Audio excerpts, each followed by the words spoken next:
First of all, I know you because we live in the same town and because we have somewhat similar backgrounds, which I find intriguing. I think most people just jump on with, oh, you too? And so, in your circumstances, you went to IWU, Indiana Wesleyan University, close to Taylor, and then went on to Taylor, which is my alma mater.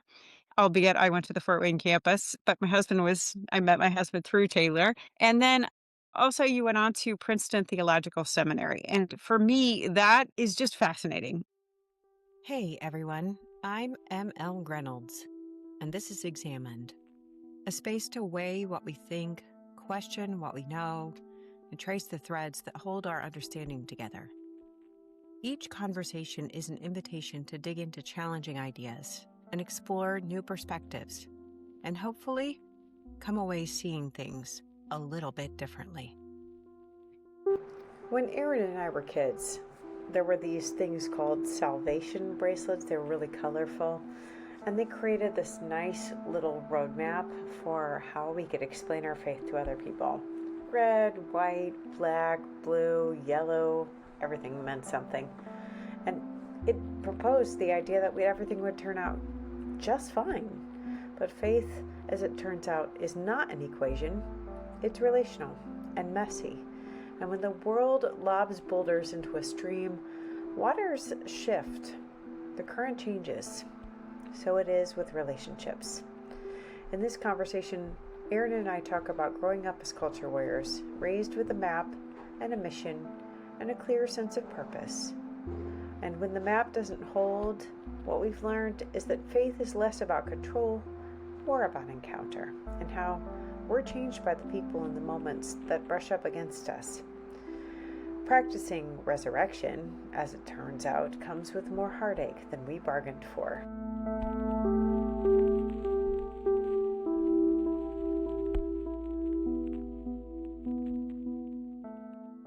But it started with being homeschooled. And that's another thing that we share in common. And so I want to just go ahead and introduce you as Erin Morrison, friend, very interesting person, highly educated with such an amazing skill set that I can't wait to hear you unpack why you've gone down the different avenues you have and how that's really shaped you as a person. So, just start out, tell us about your younger years, starting with homeschooling. I mean, we're a niche group of people, in, Yeah, yeah, especially as adults now. So, for if you, sure. yeah, Well, thank you for that lovely framing. You make me sound more interesting than I sometimes feel that I am. So it's very, I'm very humbled by that framing. I think to start out, I think I'll start out with talking about briefly about my parents and how they came to faith because that was my faith background that I grew up in is the faith of my parents. So both of my parents, both of them came from somewhat, I mean, I don't want to necessarily say broken family dynamics, but they had their insecurities and ways in which they did not feel loved by their parents or their family. And so those insecurities, along with I think general at the time fears about the end of the world in those Cold War times in the late 70s, early 80s, both of my parents came to faith in dramatic fashion as they say in their own testimonials, and they really attached themselves to Calvary Chapel in the 80s. And so at that time Calvary Chapel was the largest congregation in the county, and they were a part of the larger Calvary Chapel movement, which started out in California with a bunch of, as they say, hippies and um, people who got high on Jesus, as the phrase is popular there. So non-denominational, evangelical, charismatic, so speaking in tongues, the word and work of the Holy Spirit. But interestingly enough, a little bit of constraint compared to other forms of Pentecostalism, such as vineyard churches, Calvary Chapel churches. If there was ever a work of the Holy Spirit where somebody would speak in tongues, there must always be an interpreter. I always kind of find that funny about Calvary Chapel compared to other forms of charismatic Christianity in that sense. And so, um, but yeah, grew up very much influenced by that theology and shaping of my background. And so as I was growing up, my parents had left Calvary Chapel because there was a church split, and one of those branches ended up at Harvest Fellowship. And so throughout the 90s, growing up, going to there, pretty much the same thing. Yeah. Same theology, same mindset. I can remember in the 90s being very much talk of the culture war, us versus them, us being um the faithful remnant who is going to try to evangelize as many people as possible before the rapture. And I think my earliest political memory that I have is in 1997, when the Clinton Lewinsky scandal was nationwide. I can remember my parents just being very upset at Bill Clinton, and just kind of this signifier of the morality is going the wrong way. And so that very much is kind of my first political memory. Um, and so this whole ethos of we need to um, you know bring America back to God, through the culture wars, through creating an alternative kind of subculture and making that attractive, was very much the ethos that I was growing up with. I can remember on election night of 2000. I remember staying up late as a kid and watching the election results come in, Mm. and I stayed up till like 2 in the morning when Florida was finally called for Bush, and so there was this whole excitement in the house. Is like, oh man, God is back in control. George Bush has been elected, and all the morality has come back. All these kinds of things, and so yeah, I can remember a certain optimism at the start of the Bush year. We were past the immorality of the Clinton years, and so my upbringing along with that, I very much was raised to be a culture warrior. Like I always was attracted to history and politicians and presidents and military leaders. And so from an early age, like I felt like I wanted to do something big with my life. I wanted to do something noteworthy. And so my parents kind of encouraged that impulse of like wanting to get involved in politics and all that kind of stuff. And so I can remember in high school taking speech and debate classes. I can remember going to a program called Teen Pact in at the Indiana State House. So I think it was founded by Eric Miller, who was a one-time candidate for lieutenant governor, and he had this whole program for evangelical, and I'm assuming Catholic teens as well, to kind of come and be an intern or be a page at the state house and like learn about the inner workings of government. So I did that. I can also remember going to a Christian nationalist camp called Camp American near Angola, Indiana. And so I went there for a couple years, and that was, very much a kind of boot camp for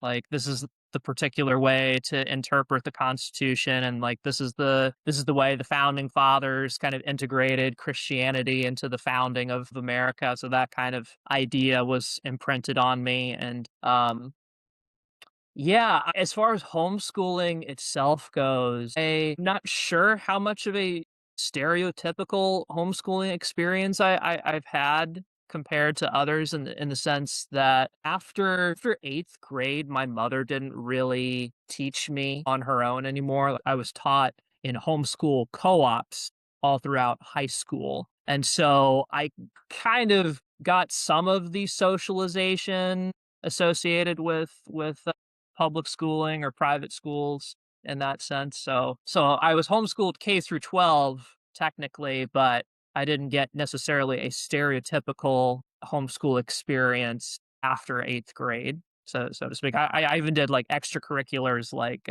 basketball and soccer and those kinds of things. So That's interesting. I mean, that's something that I encountered when I moved to the county. Those co-ops were beginning to form when I was homeschooled, a little bit before you, about a decade and a half or a decade or so.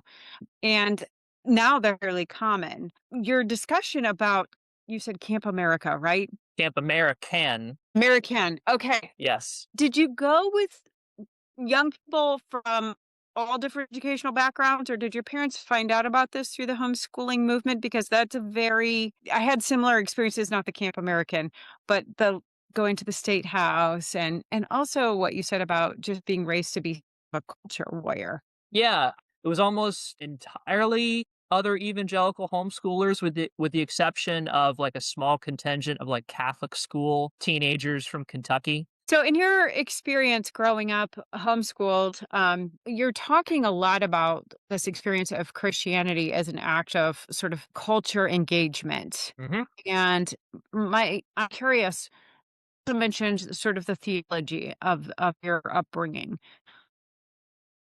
Did you experience those things as being very closely related? Or was there a distinction made that this is theology and then this is how we live out our theology? Yeah, it's funny because I don't think I even heard the term theology until high school. Like, that just Makes wasn't sense. that wasn't talked about as a concept. Like, I guess I knew about the Trinity from, like, hearing songs and hymns and worship, but it was more just simply like, "This is what the Bible says, we Mhm. believe it, and that's it." Like, I think there was a magnet on my parents' refrigerator that was just simply, "The Bible says it, God says it, I believe it, and that's it." And so, like, that was the thought in a nutshell there. And so, I think you were asking about the connection between theology and homeschooling? Yeah, and how you experience the living out of the faith. So, I th the my parents were very much influenced by, other homeschooling families of the church circles that they were moving in, this whole idea of we have to protect our children from the corrupt world. We have to be set aside for God and avoid all these corrupting influences. I think that was kind of the ethos where that theology influencing the decision to homeschool, essentially. So just very deeply suspicious about the quote unquote world, whatever that meant. Did your family's influence have something to do with choosing Indiana Wesleyan as the place that you would go to college? Oh yeah, very much so. So when I was considering where to go for school, my plan was I was going to go to school, get my bachelor's, and then I was going to go on to law school, and then I was actually going to like join the military and be what's called a justice advocate general. So I was going to be a Mhm. JAG officer. I was I wanted to go to Notre Dame for law school, and then like my thought was I was going to start my political career at that point. So I knew I wanted to go to a Christian school and I wanted to go someplace that was going to be far enough from home that I could kind of get away from my parents for a little bit, but not so far that I couldn't come back home on the weekends or whatever or for emergencies. And so I just so happened to have connections to people who were going to Taylor and Indiana Wesleyan. And the whole reason I went to Indiana Wesleyan instead of Taylor, I'll never forget this. I went on campus tours at both places, and at Taylor, I can remember looking at what the students were wearing. They were wearing sandals and flops, and they had more of like a California cool vibe, so to speak. And so, being a very awkward, very image conscious homeschooler, I felt like I fit in more with the Indiana Wesleyan crowd than I did like, I wasn't cool enough for the Taylor kids was my perception at the time, and so that and I had a really good interview with people who were in charge of the honors college at Indiana Wesleyan, that also was a contributing factor. So, it's funny that I ended up going to both. I have degrees from both places, but yeah, that's the whole reason I went to Indiana Wesleyan was, like, wanted a Christian education, and it was just perfect, had enough connections, and it was the right location for me, so You have a You have many degrees, pre-law, economics, and I'm missing something else that you have history from IWO? I almost had a minor in history, so Okay. I changed I was originally pre-law and history going in, and I switched halfway through because I thought economics was gonna be more, quote, unquote, "lucrative" for my future, so to speak, even though, like, history is the thing that I love the most.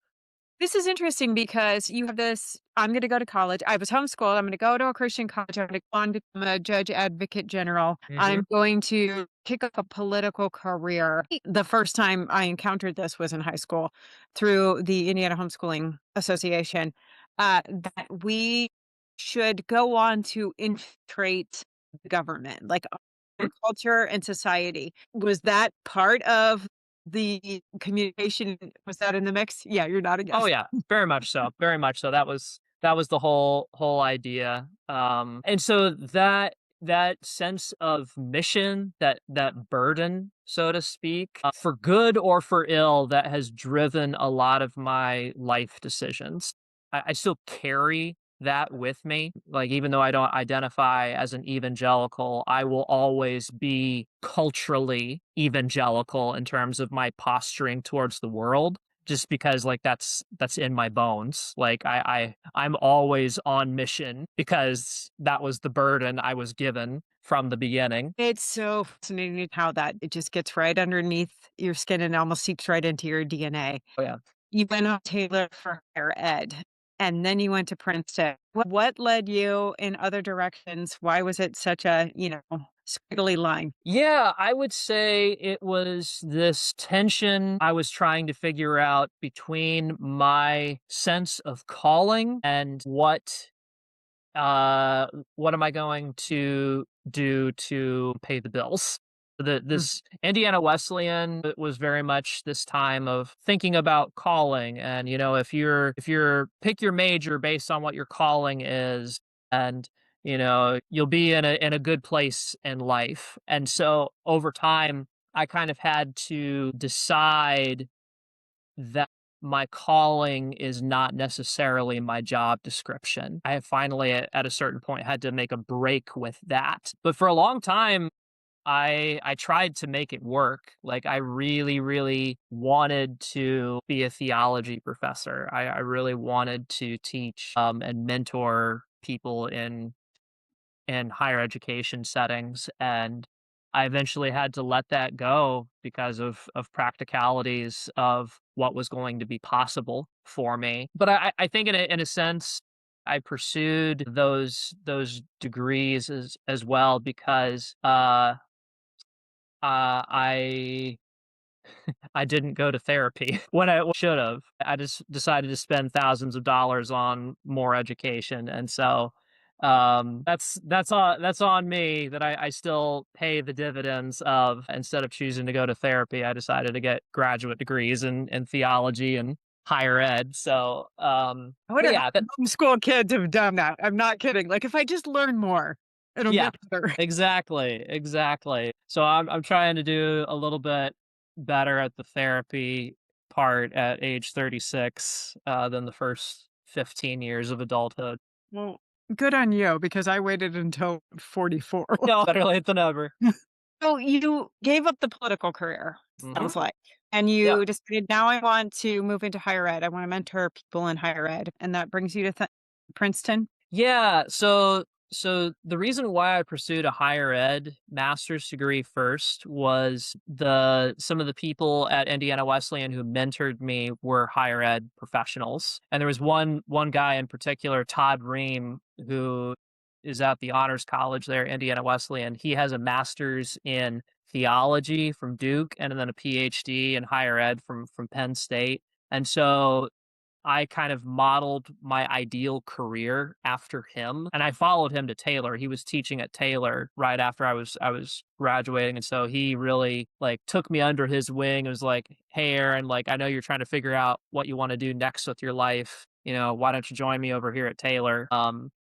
So I did that, and then after that, I was a hall director at Nebraska Wesleyan for 2 years, but at the end of that, I really wanted to take the possibility of being a theology professor more seriously, and so that's when I applied and got accepted to Princeton. Well, I mean, that's an accomplishment in and of itself. And also, as a person who was like, maybe someday I want to do religion, but it turns out they don't pay you well with a religion degree. Yep. Which brings me back to tension that you talked about for yourself, I think is a realistic tension for so many of us. And that is, my vocation doesn't pay the bills. My calling doesn't pay the bills. We used to talk about it in terms of like, how do I know God's will? And of course, what we mean is like, is the rest of my life going to square with what I think I'm supposed to do with my spirituality? There's such a struggle there, I think, for so many evangelical young people. My question for you is, how did your faith evolve inside of that tension? And where did you start to see moments where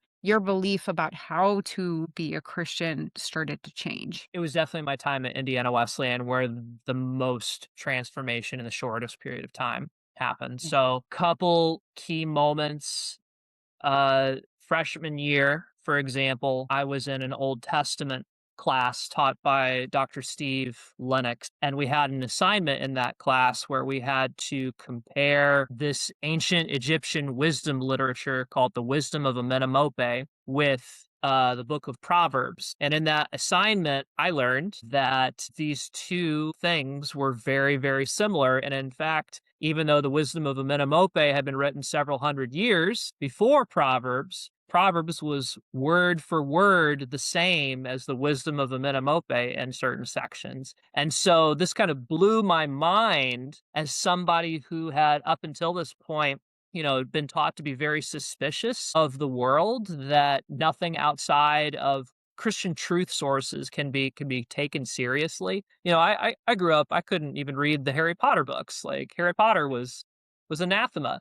But here in this assignment, if this pagan literature is being used by Solomon in Proverbs, then that means I need to take this whole idea of God speaking outside of quote unquote Christian sources more seriously. So that was a huge light bulb moment for me my freshman year that forced me to kind of reconsider maybe there's other wisdom out there beyond what I've been raised with. So that was a key moment. I want to say my senior year when I was on a spring break trip with a professor and several other students visiting other Christian colleges. The professor told me a story about a young man who had attempted suicide because he thought that God would love him if there was one less gay person in the world. And I can remember hearing that as a senior and being devastated by that story and kind of forcing me to reconcile with this idea of, if I believe in a God of love, what would cause somebody to think in such a way that God would love them if they were not in the world anymore, just because of their sexual orientation. So that at the tail end of my time kind of also forced me to kind of rethink my own interpretations of the Bible and theology. So there you go. So there's two moments bookending my time. There's lots of other things in between that also influence, but those are two big turning points, I think, for me. And then I would say throughout up until Princeton, I was very, very drawn to how Christianity um is understood traditionally and historically, and kind of like this desire of like wanting to be more rooted historically as a Christian was very much influencing me from about 2013 to 2016. I had a very strong flirtation with the Catholic Church. Like I went through most of the confirmation classes, and I actually completed confirmation right as I was finishing my time at Taylor, and we opted not Catherine and I My spouse and I, we opted not to go through being confirmed Catholic because of one, my value and our value of valuing women in ministry and wanting to be in a space that was LGBTQ plus affirming. And so the Episcopal Church has kind of been our compromise of like really valuing tradition, being rooted in historic Christianity, but also having these kind of progressive social values. So yeah, I have been Episcopalian now since 2013. That was when I was confirmed, and it's been a great home for my faith. I think, quite frankly, if either the Catholic Church or the Orthodox Church changes its position on women in ministry or LGBTQ plus rights, I would probably I would probably be Orthodox or Catholic just because like my liturgical sensibilities, like, yeah, I'm all about all the incense and all the smells and bells, and I will always, I mean, we talked about my icons earlier, like, I will always have an affinity to old and ancient forms of Christianity. But at the same time, I'll talk about kind of my development in since Princeton, I've become a bit more cautious about tradition and about the role of tradition in a Christian while I was at Princeton, I was exposed to kind of the school of pragmatism. If you're Okay. familiar with like the work of John Dewey, the great educator. Yeah, John Dewey and Cornel West. I was a big Stanley Hauerwas fan Okay. at Princeton. I still enjoy Stanley, but I started encountering concepts of Christianity that made me a little bit more cautious about putting too much value on the sacraments to form good people, so to speak. So to give you an example, there's a good book that was written several years ago about it's called The Danger of Christian Practice, and the author is escaping my name. I'll have to You can look it look it up. up later. But this professor, she her dissertation was on the prayer practices of plantation owners towards their slaves. And so like she read like a whole bunch of diaries of women who were plantation owners in the South. And in many of these diaries there are descriptions of like these women and these plantation owners teaching their slaves to pray to be better slaves, so to speak, like very much trying to use the sacraments in such a way to try to make them better slaves and to kind of prop up white supremacy in the South. And so I was introduced to that kind of critique at Princeton about um, being a little bit more suspicious of how devotional prayer and um, liturgical practices can form people um, to be not just people just as much as they can be formed to be just people. So like Yeah. I love the Eucharist every Sunday. I'm all into it and it's very meaningful to me, but I'm more skeptical of just simply practicing the sacraments as being a means to a better society and a more virtuous body politic, so to speak. And I think that's probably one of the biggest legacies of Princeton for me since then. That kind of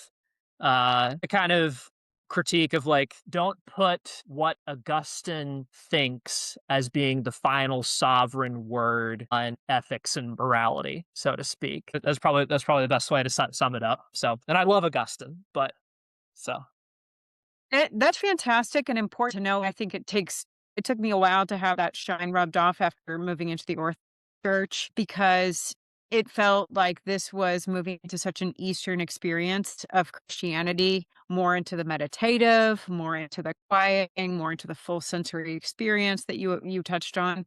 The problem that I struggle with in my heart, and there are people who would want to take back the sacrament of confession and say you just need to keep working on your repentance and your confession, is right, that sometimes it's used to silence people. right, Yeah, you should be quiet instead of speaking up.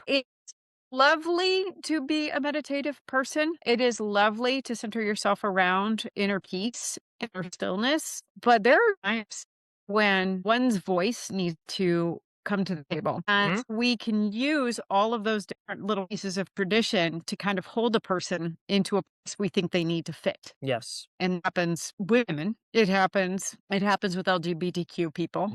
And it happens in a lot of other ways. And something that it took me a while to be like, not just be quiet on the basis of that. First of all, I have to ask this, scratching an itch here. We didn't become Orthodox until well after we left Taylor.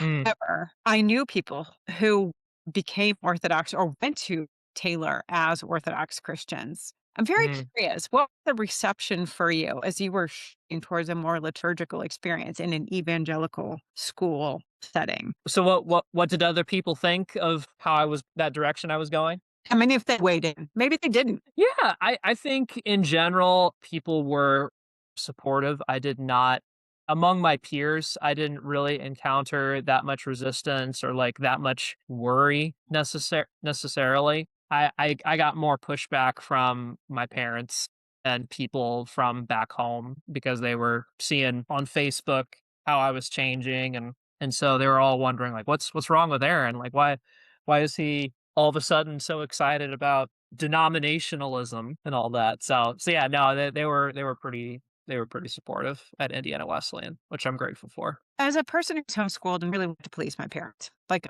it was important to me to do that.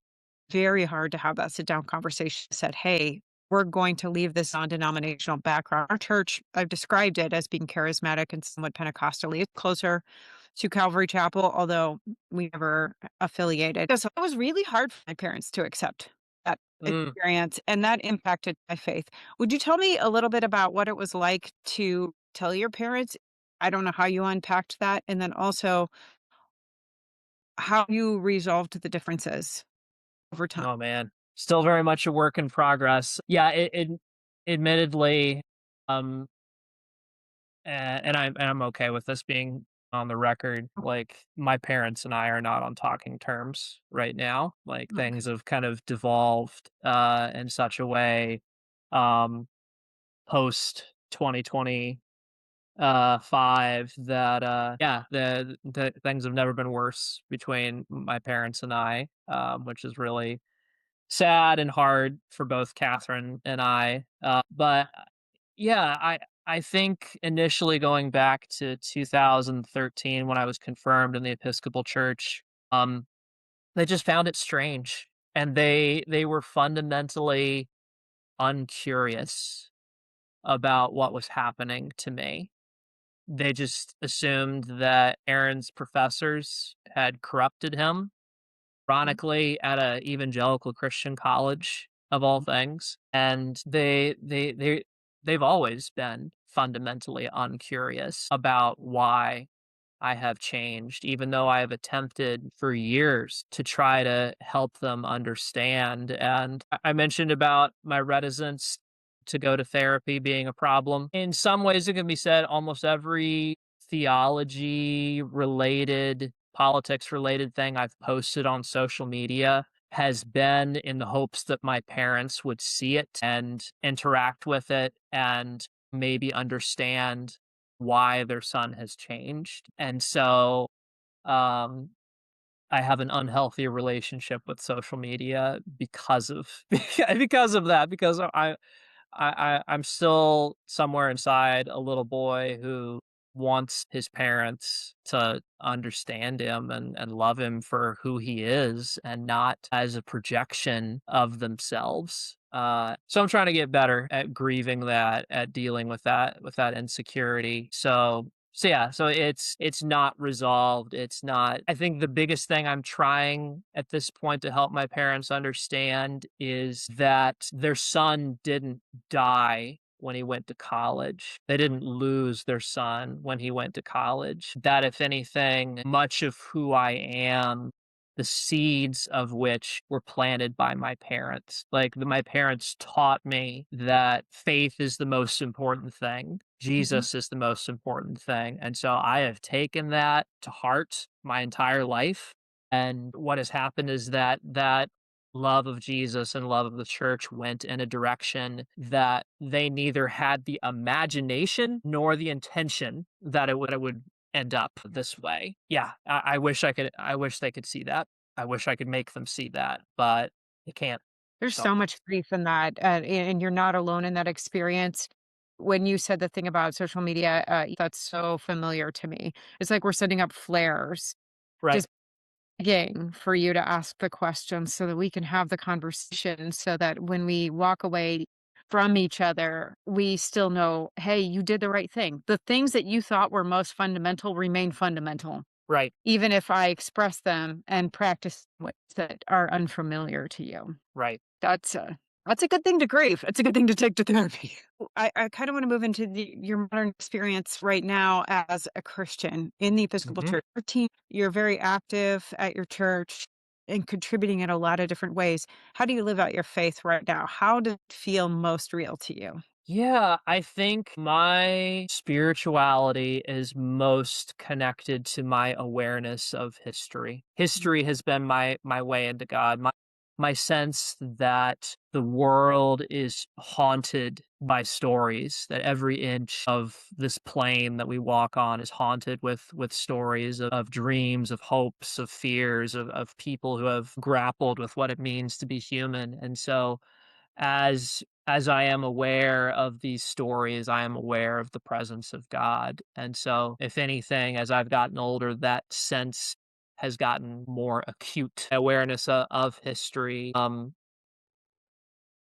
it informs my obligations to the people around me and what I want my spiritual and prayer life to be. So, going to my remarks at the vigil, if anything, that was kind of my clearest statement at this stage in my life of what my how I view my spirituality, that it's very much tied to my relationship with the dead, and that the dead are not simply dead, but they have an active and critical role in our lives today. So that informs my prayer life, that informs, um, how I go about my spirituality daily, both informally and formally. So, just for since we haven't really talked about vigil, you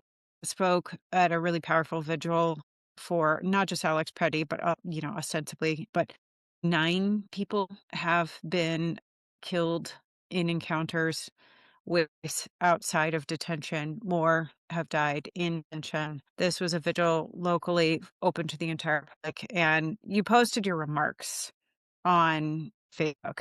You spoke to the nature of prayer. You spoke to many things. In fact, I would love your permission to include that in the show notes, if that's Yeah, of course. Yeah.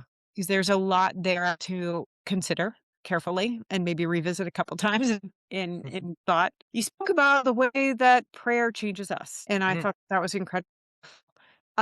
So let's kind of go back and talk a little bit more about your preparation for that particular talk, because I think it does illuminate so much about how you live your faith at this present moment. What were the things that, as you were getting ready, that you were the books that you were reopening, the moment, the history that was coming up inside of like the background of your mind, and you're like, I need to bring these to the table. Yeah, I wanna talk a little bit about, a lady named Dorothy Soul. So, Dorothy Soul was a liberation theologian who taught at Union Theological Seminary in the 1970s and 80s, and is credited with coining the term Christofascism, actually. Back before, Jesus and John Wayne, back before we had all these publications on Christian nationalism, Dorothy Soul was talking about it in the 80s. So um, Dorothy Soul has this quote at the beginning. A book of hers called uh, Introduction to Theology. And if you'll excuse me, I'm going to pull up the exact quote because I want to get this right here. But yeah, Dorothy Soul is a person that I want more people to be familiar with. She coined Christofascism. She was also German. Like she was a young girl during World War II and was in Bavaria during the height of World War II, and she was also very important in anti-nuclear armament movements in the 80s as well. You can't escape that kind of history if you've seen it. Exactly. Um, yeah, here's the quote. And so this is from Thinking About God, and it's in answering the question, what is Jesus Christ for us today? And so she says, according to Christian doctrine, Jesus Christ is the Redeemer of the world. The Greek technical term for teaching about Christ is Christology, the logos about Christ. I add the words for us today, which frequently occur in the ecumenical world, to the question, who is Jesus Christ? And the awareness that not all Christians agree on the today or the for us. Many concentrate on the eternal Christ. Indeed, they use Christ to distance themselves from their own history. In saying for us, Christians in the ecumenical world want to go beyond those who would only accept a for me. To understand that, we must keep in mind the fundamentalist trends in Protestantism, which make their central theme a personal relationship to a personal savior and redeemer, and cultivate a spirituality in which the question, what significance Jesus Christ has for me, completely swallows up the other question, what he means for the whole created world conceived of historically. And so she goes on to say, I want to demonstrate that once again by using my national identity as an example. One of the factors governing my life is the history of my people. And by people, she's talking as a German. Belief in Christ concerns our whole life and does not draw us out of history into a private salvation history, but connects us more deeply and unavoidably with the others around us. It is clear that Auschwitz would not have been possible without Christianity. Christian anti-Judaism and modern anti-Semitism are part of my heritage. In this responsibility for what I have inherited and for what I am handing on, I understand my life. The acceptance of Jesus binds me to others, and the for me becomes for us, so to speak. And so Dorothy's very much drawing on her own cultural identity and the failures that are kind of baked within that to help her understand what her obligations are, and what she should be doing with her life and with her spirituality. So the Dorothy Soul was Yeah. definitely on my mind as I was writing, just the general thrust of like talking about what do the dead um have to say about our political obligations. And so that was very much on my mind. Also, with that, if we're drawing our inspiration from the dead for how we ought to live, how do we enact that in a way that's meaningful? So prayer becomes then like the tool, the catalyst, the fertilizer, if you will, for focusing our attention on what our obligations are, because our attention is a finite thing.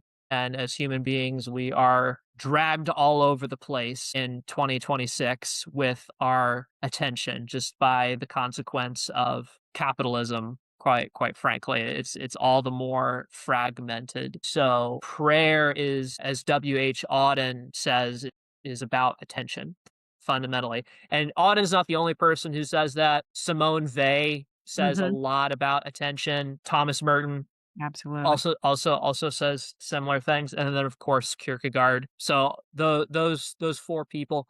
Howard Thurman in the Black Christian tradition, he's also another one who says similar things just from his own Black Christian experience. So all of those people are thinking about the connection between how we become moral people is in part by how we focus our attention. And prayer is an important part of that. And that prayer is not simply words that are being said in a religious setting, but that whensoever we kind of lose our ego, when our ego kind of loses our grips and we're concentrating on like a truth, a great work of art, or maybe a beautiful geometry problem if you're mathematically inclined, so to speak, that is in its way forming our attention in such a way and forming our will to be that. Doesn't necessarily, again, going back to the danger of Christian practice, prayer by itself doesn't make you a good person. You Right. could be an awful person and do a lot of prayer, which is why I think like that connection to like the knowledge of history is critical. There's a difference between somebody who's praying for the liberation of others and then prayer for to make your slaves better slaves. There's an ocean of ethical difference between those two kinds of approaches, and it's really, really crucial to remember that. So yeah, so that's why be justice formed, be justice informed, but then use that prayer, that fertilizer, that tool of prayer to then make you a more just person. So like they're mutually supporting each other in that sense. I love what she said in there about us instead of me. Yeah. One of the things that stands out from my formative years becoming an Orthodox Christian was, a book called For the Life of the World. Yeah. Great Okay, book. I can't remember if it's Alexander Schmemann or if it's John Bear, but it's on my shelf back It's there. Schmemann, yeah. Schmemann, and Schmemann really got into the heart of that a lot in his teachings, that we needed to be thinking about our broader connection to the rest of the world. All that we were doing is for the salvation of all of creation. It wasn't even did by just who's human and who isn't, and that it comes through her prayer. So you brought up another really good point in terms of tension, because and the difference between good prayer, ethical prayer, and unethical prayer. Mhm. The notion of whether or not we're praying toward the life of the world. So Mm, much of that has to be about letting go of our own ego, about our own dispassion, right.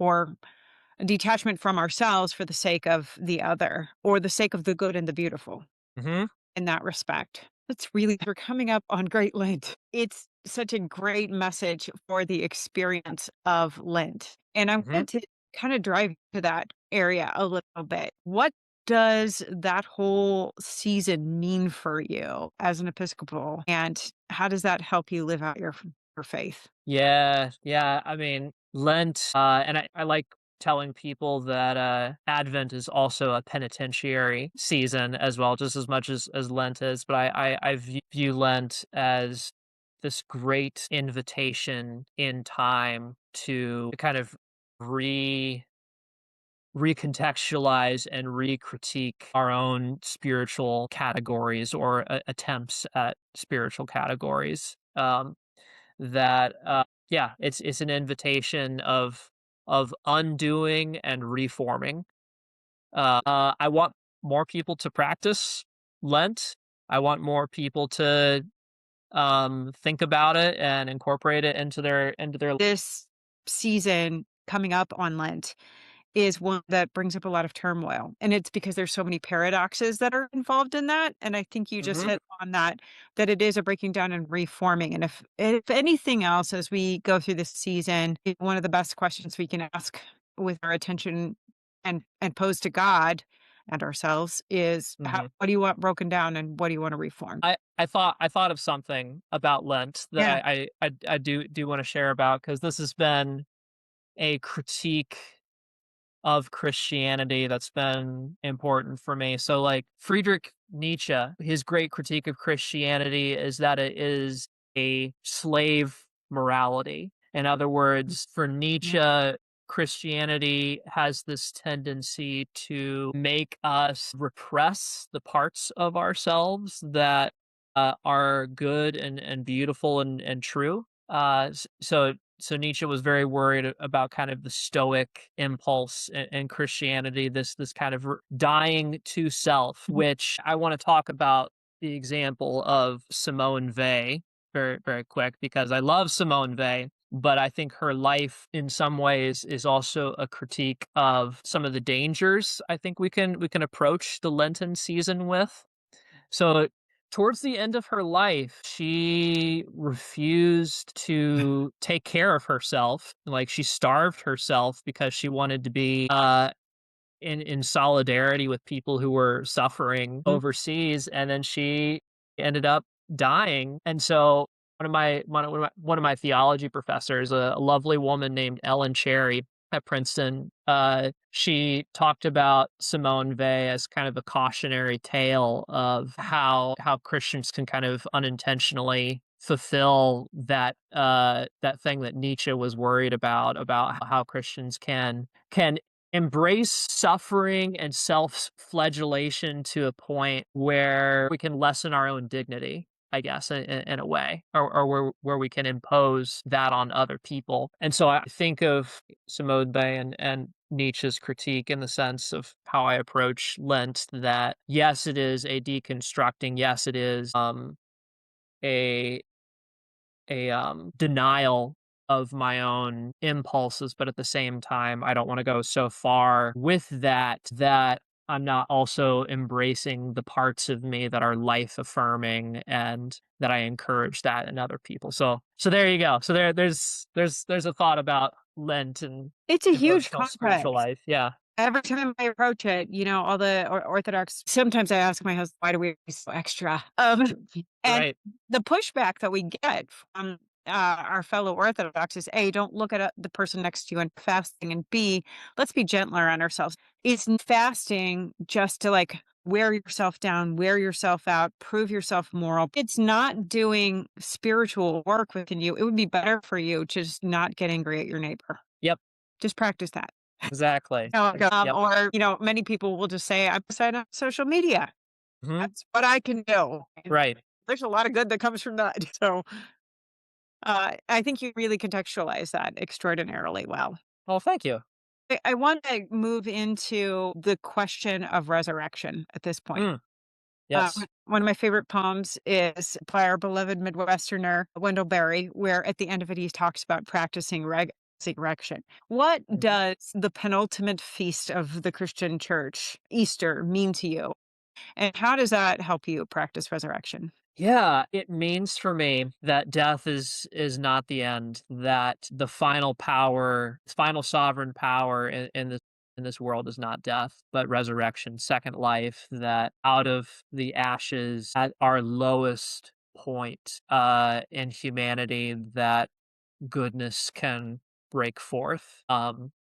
Yeah, I when I think about why I am a Christian at 36, that my answer to that question has changed in all sorts of ways over the course of my life. But I think at this stage, I'm really motivated by the idea of God through Jesus valuing the body and valuing it in such a way that there's nothing wasted. There's nothing that is left behind, but that it all matters. Like resurrection is just such a fundamental affirmation of life and of the created order, that in our times in history when we feel as if things can't get any worse, that somehow life finds a way, I guess, to be cliche and use a Jurassic Park quote. I It's a Leonardo Boff quote.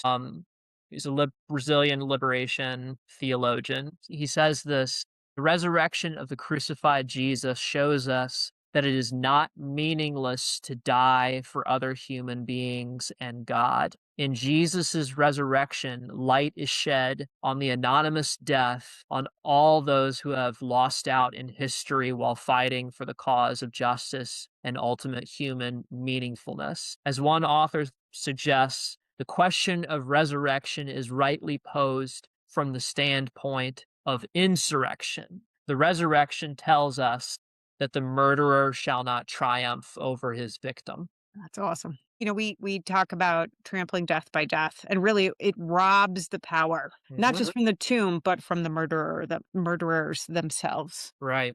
That's phenomenal. So, Yeah. So yeah, that helps keeps me going. So yay, very affirming.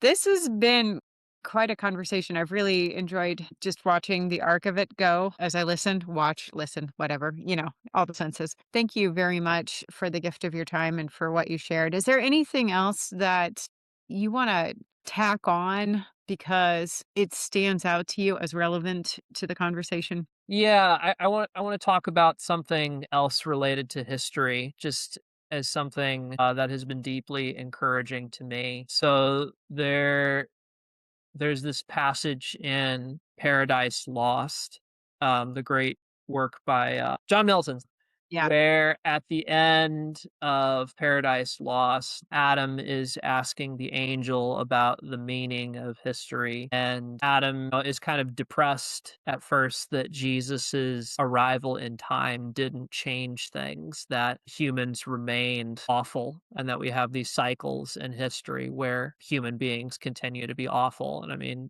we're in a situation now where things feel very awful, but in that passage, the angel reveals to Adam the totality of the meaning of history, and it's too much for Adam to understand, to kind of take in. He's just kind of overwhelmed by it.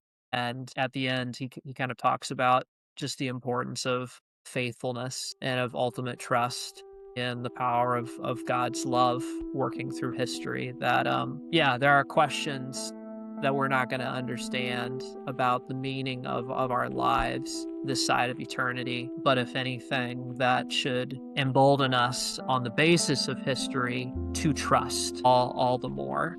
Yeah. So I wanted to mention that as a coda for our time together. It's great because with the icon of Julian of Norwich behind you saying, all be well and all manner of things will be well. Sometimes it's hard to say that, and sometimes it's really helpful to say it in the face of all of this. Is also not something I can apply my control issues to.